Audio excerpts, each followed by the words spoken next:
John Harper was a man of habit. His life in the small, quiet town of Willow Creek revolved around predictability. Every morning he woke up at 6:30 a.m., brewed a pot of coffee, and sat by the kitchen window to watch the sunrise. By 7:15 a.m., he was dressed in his usual pressed shirt and tie, ready to head to work. For 30 years, John had been an accountant at the same firm, crunching numbers and filing reports.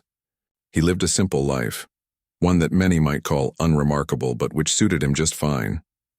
His wife, Emily, had been his constant companion for most of those years. They weren't the kind of couple who held hands or exchanged mushy words, but they had built a life together. Their marriage wasn't perfect. There were disagreements, silences that stretched too long, and moments when they felt like strangers, but it worked, or so John thought. Until one day, everything changed.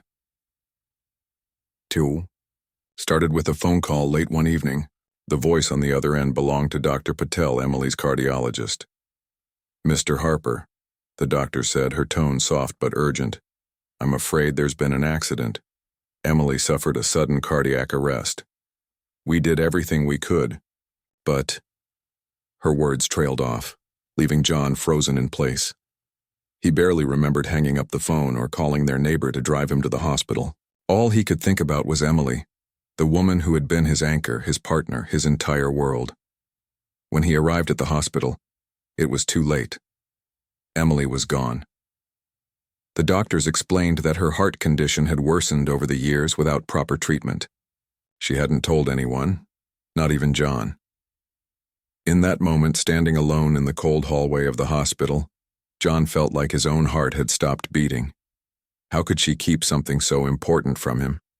Why hadn't she trusted him enough to share this part of her life? The days that followed were a blur of grief and logistics. Friends and family came to offer condolences, bringing casseroles and stories about how much Emily meant to them. But none of it made the pain any less sharp. John couldn't shake the feeling that he didn't really know the woman he had spent decades living with. Who was she outside of their shared routines? What secrets had she carried silently all these years? Emily's funeral took place on a gray, drizzly morning. The cemetery was nestled on a hill overlooking the town, its rows of headstones surrounded by towering oak trees. As the pastor spoke, John stood numbly beside the grave, clutching a single red rose. His mind wandered back to their early days, together, the laughter, the dreams they once shared, and then to the more recent years filled with quiet dinners and polite conversations. Had they drifted apart without realizing it? Or had there always been a distance between them? After the service ended, the mourners began to disperse. Some hugged John tightly, offering words of comfort. Others simply nodded before walking away. Eventually, only a few people remained, lingering near the grave. John noticed a young man standing off to the side, partially hidden behind a tree. He looked no older than 18 or 19, with dark hair and sharp features. There was something familiar about him, though John couldn't quite place it. At first, John assumed the boy was a friend of Emily's or perhaps someone from church. But as the crowd thinned out, the young man hesitated, glancing nervously at John before taking a step forward.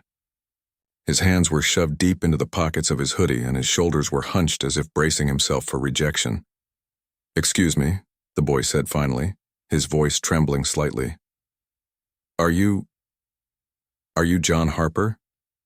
John frowned, taken aback. "Yes, I am. Do I know you?" The boy swallowed hard, his Adam's apple bobbing nervously. I don't think so.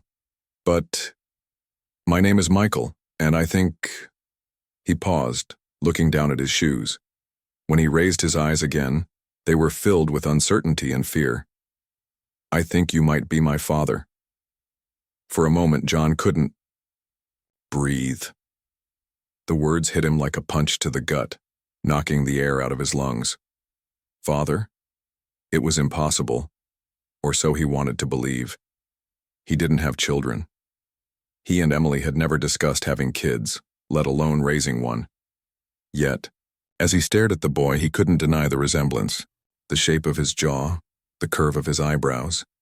It was like looking into a distorted mirror of his younger self. "No," John said firmly, shaking his head. You must have the wrong person. I'm sorry. But Michael didn't leave. Instead, he reached into his backpack and pulled out an envelope. Here, he said, holding it out. This is why I came. My mom, your wife, she left this for me. She told me to give it to you if anything ever happened to her. John hesitated, his fingers hovering over the envelope. Part of him wanted to refuse it, to walk away and pretend this bizarre encounter had never happened. But another part, a deeper, more instinctive part, knew he couldn't ignore it. Slowly, he took the envelope and opened it. Inside was a letter written in Emily's neat handwriting. As John read the first few lines, his stomach churned. The letter confirmed what Michael had said. Emily had been pregnant during their college years, but had chosen to leave without telling John after a bitter argument. She had raised their son alone, keeping his existence a secret out of shame and pride. Now, here was the proof, staring back at him in black and white. John's knees buckled, and he sank onto the damp grass beside the grave. Tears blurred his vision as he reread the letter, each word cutting deeper than the last. How could Emily do this to him? To them? And yet, as angry as he felt, he couldn't help but feel a pang of guilt. If he had handled things differently, back then, if he had listened instead of yelling, maybe none of this would have happened. Michael watched silently, giving John space to process. When John finally looked up, his face was pale and drawn. Why now? He asked hoarsely. Why wait until after she's gone to tell me? Michael shrugged, his expression unreadable. She wanted to protect me. Protect us, I guess. She said she didn't want to ruin your life. John let out a bitter laugh. Ruin my life? She already did that. The two men sat there in silence, the weight of Emily's choices hanging heavy between them. Neither knew what to say or where to go from here. But one thing was certain. Nothing would ever be the same again. That night, John couldn't sleep. His mind was a whirlwind of emotions. Anger, guilt, confusion, all swirling together like a storm he couldn't escape. He lay in bed staring at the ceiling, replaying the events of the day over and over again. The boy's face kept appearing in his thoughts, those piercing eyes that looked so much like his own. It was unsettling, almost haunting. How could Emily keep something this big from him? A child. His child. The very idea felt surreal, like something out of a movie or a bad dream. Unable to stay still, John got up and wandered into the attic. He hadn't been up there in years. It was Emily's domain, her space for storing old boxes and forgotten memories. Now, as he climbed the creaky wooden stairs, he felt a strange mix of dread and determination. If there were answers to be found, they had to be here. Somewhere among the dusty shelves and faded photographs, maybe he could piece together the truth about the life Emily had hidden from him. The attic smelled musty, like old paper and mothballs. Sunlight filtered through the tiny window, casting long shadows across the cluttered room. John began opening boxes one by one, sifting through their contents with trembling hands. There were photo albums filled with pictures of their wedding, vacations, and holidays spent with friends. He paused briefly to look at a snapshot of Emily laughing on a beach, her hair blowing in the wind. She looked so carefree back then, so full of life. But now, seeing her smile only made him feel worse. What else had she kept from him? Finally, near the back of the attic, he found a box labeled College Years in Emily's neat handwriting. His heart raced as he opened it. Inside were stacks of letters, notebooks, and mementos from their time in university. At first glance, they seemed ordinary.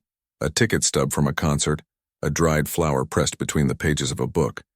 But as he dug deeper, he discovered something that stopped him cold. Letters. Dozens of them, all addressed to someone named Michael. John picked up one of the envelopes and opened it carefully. The letter inside was written in Emily's familiar script, but the words hit him like a punch to the chest. Dear Michael, it began, I hope someday you'll understand why I left. Your father, we weren't ready. Neither of us knew how to handle what happened between us. I thought leaving was the best choice, for both of us. But every day since I've wondered if I made a mistake. John's hands shook as he read on. In the letter, Emily poured out her heart, detailing the pain and fear she had felt during those early days of motherhood. She wrote about raising Michael alone, working 2 jobs just to make ends meet and struggling to balance her responsibilities as a parent with her desire to give him a better life.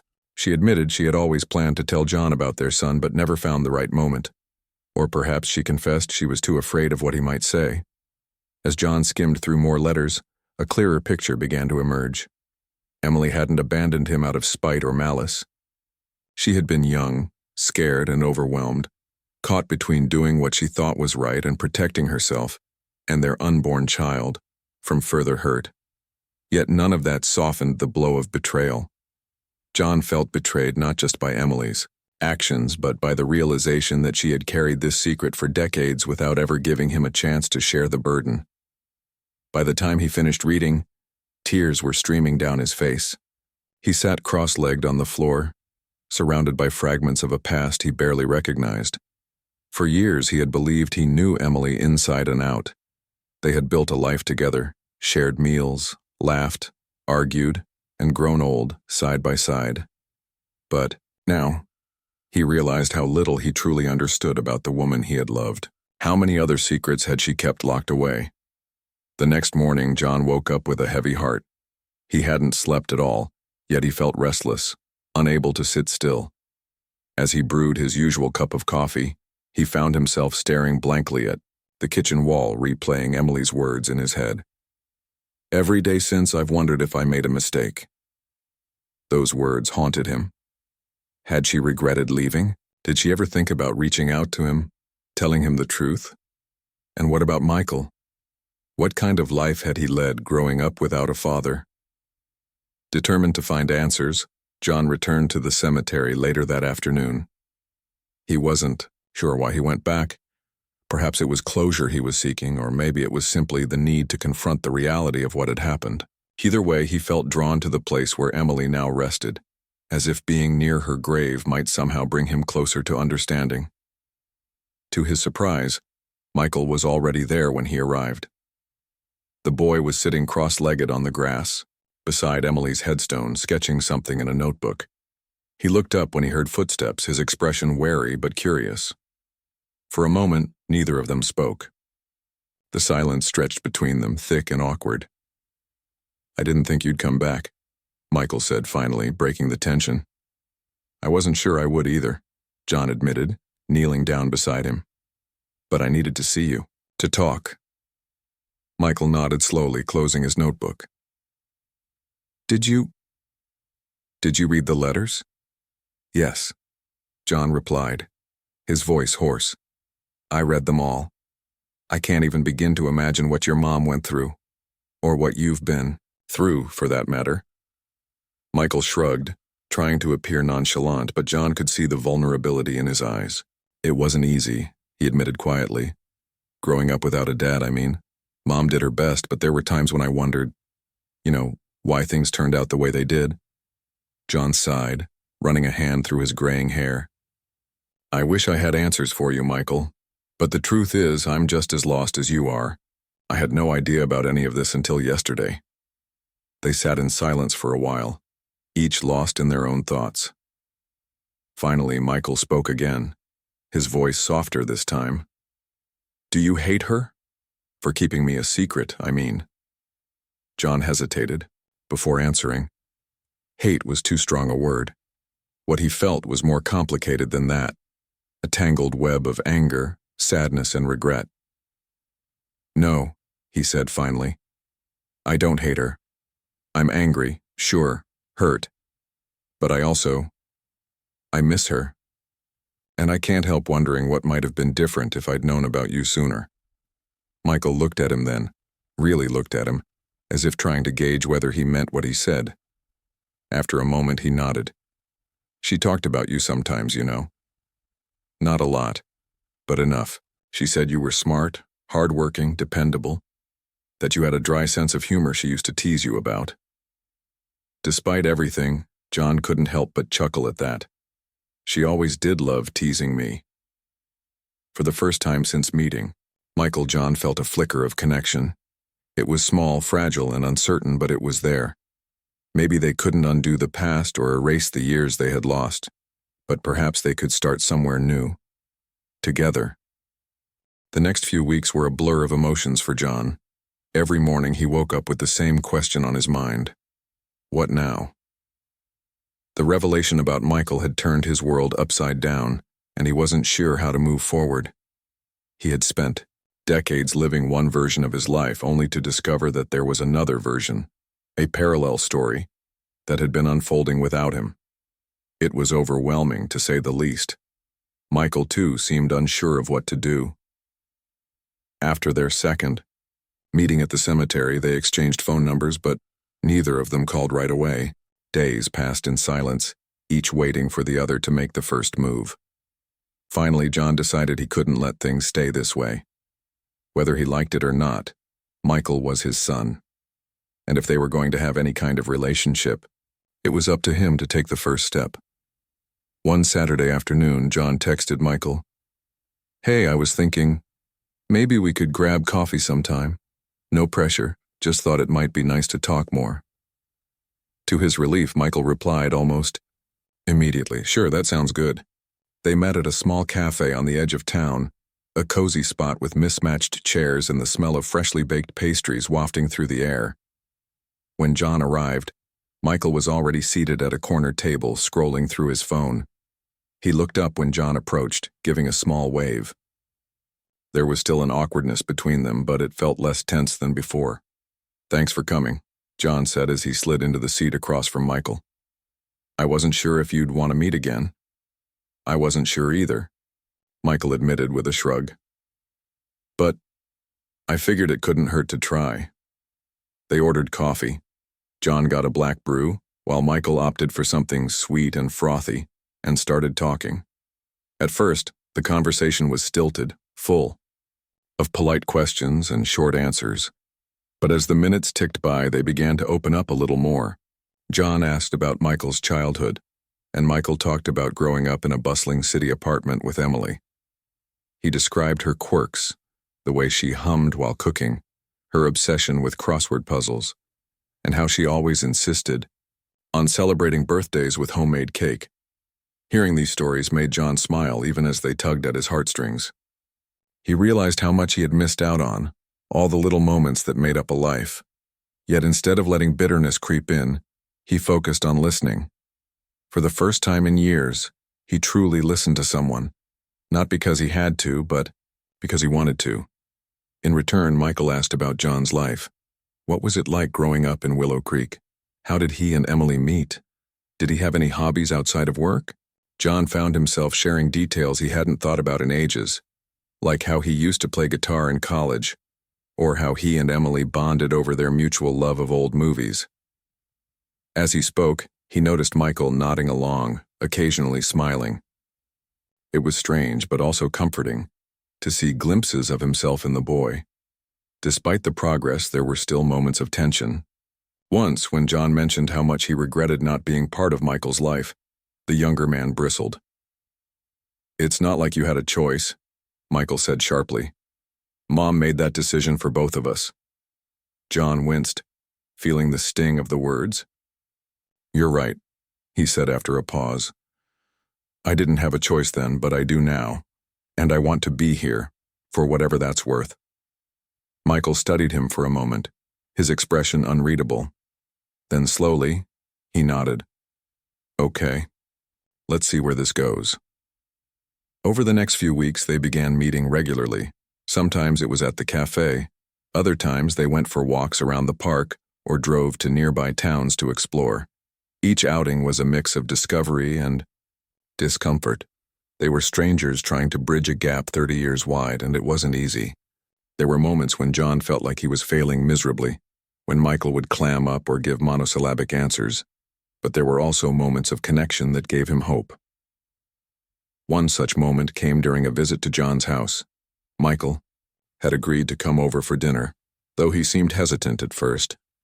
John decided to keep things simple, grilling burgers in the backyard while Michael lounged on the porch, scrolling through his phone. As the sun dipped below the horizon, painting the sky in shades of orange and pink, John struck up a conversation about music. "I saw your notebook the other day," John said casually. "You're into producing, right?" Michael glanced up, surprised. "Yeah, I've been messing around with beats and stuff. It's just a hobby, though." "It's impressive," John said sincerely. "Back in my day, we didn't have all those fancy programs. We had to record everything live." Michael chuckled. "Yeah, technology's changed a lot." For the next hour, they geeked out over music. Michael showed John some of the tracks he'd been working on, explaining the software and techniques he used. In turn, John shared stories about his own musical journey, pulling out his old guitar to play a few chords. By the end of the evening, they were laughing together, the awkwardness melting away like ice under the summer sun. These small moments became the foundation of their budding relationship. John introduced Michael to family traditions, like Sunday barbecues and holiday cookie baking. He even taught him how to change a tire, something Emily had never gotten around to doing. In return, Michael introduced John to new experiences like streaming concerts online and experimenting with plant-based recipes. Slowly but surely, they were finding common ground. Still, there were challenges. Michael struggled with feelings of resentment toward John, wondering why he hadn't fought harder to be part of his life. Meanwhile, John wrestled with guilt over the years he had lost. But despite these hurdles, they kept showing up for each other. They argued, they laughed, they stumbled, but they never gave up. One evening, as they sat side by side on the couch watching an old Western movie, Michael turned to John and said, "You know, I wasn't sure about this whole thing at first. Meeting you, I mean, but I think Mom would have liked seeing us like this." John smiled, his chest tightening with emotion. "Yeah," he said softly. "I think she would have." And for the first time since Emily's passing, John felt a glimmer of peace. It wasn't perfect and it wasn't easy, but it was real, and sometimes that was enough. As the months passed, John and Michael's relationship began to deepen in ways neither of them had anticipated. At first, their bond was fragile, built on tentative conversations and shared activities that felt more like experiments than genuine connections. But over time, those small moments added up, creating a foundation they could both rely on. They weren't just father and son, they were becoming friends. One of the biggest turning points came when Michael invited John to attend his high school graduation. It was an event Michael hadn't planned to share with anyone. After all, Emily wasn't there to see it, and he didn't have many close relatives. But as the date approached, he found himself wanting John to be there. "It's not a big deal or anything," Michael said awkwardly when he asked. "Just if you want to come." John couldn't remember the last time he'd been so moved. His voice caught in his throat as he replied, "Of course I'll come. I wouldn't miss it for the world." On the day of the ceremony, John arrived early, clutching a bouquet of flowers he hoped wouldn't seem too cheesy. He spotted Michael immediately, taller than most of his classmates, wearing a cap and gown that looked slightly oversized on his lanky frame. When Michael saw John, his face lit up with a grin, and for a moment it felt like everything might actually work out between them. After the ceremony, they went out for pizza to celebrate. Sitting across from Michael at the crowded restaurant, John realized how proud he felt, not just because of the diploma, but because of the person Michael had become. Over slices of pepperoni and garlic knots, Michael talked excitedly about his plans for the future, community college, internships, maybe even moving to the city someday. John listened intently, offering advice when prompted and cheering him on. "You've got this," John said earnestly. "Whatever path you choose, I know you'll crush it." Michael smiled, though there was a flicker of uncertainty in his eyes. "Thanks, Dad, that means a lot." The word hung in the air between them. Dad? Neither of them had used it before, and hearing it now sent a jolt through John's chest. It wasn't perfect, it never would be, but it was real. And for the first time, John allowed himself to believe that maybe, just maybe, they could build something meaningful together. Despite these breakthroughs, their journey wasn't without its challenges. There were still moments when old wounds resurfaced, threatening to undo the progress they'd made. One particularly tense evening occurred during a family dinner John hosted. He had invited some of his closest friends, the same people who had attended Emily's funeral, and introduced Michael as his son. Most of them were warm and welcoming, asking questions and sharing stories. But one friend, a blunt man named Carl, leaned back in his chair and said, "So what? You just found out about him recently?" The room fell silent. John felt his face flush with embarrassment while Michael stiffened beside him. "Yeah," John replied, choosing his words carefully. "It's complicated, but we're working on it." Carl shrugged, seemingly oblivious to the tension he'd caused. "Well, good luck with that. Must be tough, figuring things out after all these years." For the rest of the night, Michael barely spoke. On the drive home, John tried to broach the subject. "Hey, I'm sorry about Carl. He doesn't always think before he speaks." "It's fine," Michael muttered, staring out the window. But John knew it wasn't fine. The comment had reopened old insecurities, reminding Michael of the years they had missed and the questions others would inevitably ask. Later that week, John decided to address the issue head-on. He invited Michael over for lunch and brought up the topic gently. "I know Carl's comment bothered you," he said, "and I get it. It's hard being in the spotlight like that. But I want you to know, no matter what anyone says, I'm glad you're here. You're part of my life now, and that's not going to change." Michael hesitated, then nodded. "I guess it's just weird, you know? Like everyone else has known you forever, and I'm starting from scratch." "I get that," John admitted. "But we're writing our own story now. We don't need anyone else's approval." That conversation marked a shift in their dynamic. From then on, they made a conscious effort to focus on each other rather than worrying about outside opinions. They started spending more time together, exploring new hobbies and interests. Michael taught John how to use music production software, patiently walking him through the basics. In return, John introduced Michael to woodworking, showing him how to sand and stain a simple picture frame. These activities brought them closer, giving them a sense of accomplishment and shared purpose.